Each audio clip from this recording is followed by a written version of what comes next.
Joseba, kaixo, alabarekin egon gara lehen, baina orain zurekin.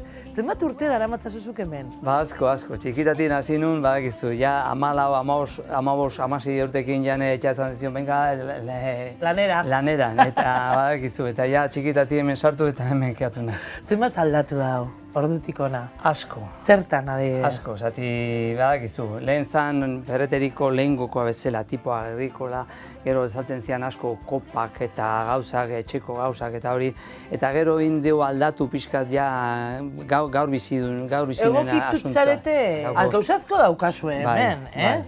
Baina gauza batzuk ez dira aldatu bat, ere? Ez, batzuk ez. Batzuk ez?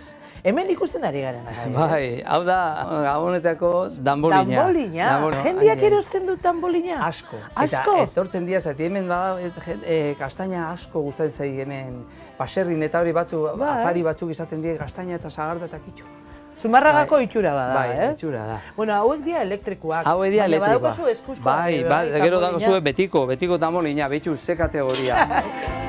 Adibidez, zer gehiago saltzen duzue asko? Bai, esango izut. Hau da aterki normala, eta hau da hartzai aterkia. Ostras! Dakbe, tela triplea. Eta hau da tapatzeko hartzaiak eta arkumea. Hartzaiak eta arkumea. Hau da, sombrilla batekin batea bezala kalera, galanta. Gero dago, behitxu, Euskal Herriko simboloak. Joseba, egia da, aintzinako gauzak ere gordetzen dituzuela. Makina hori aparta bindu duz, zati, ja badakizu tike bai ez hartu deo, eta beste gauza batzuk ez kontrolatu behar dira.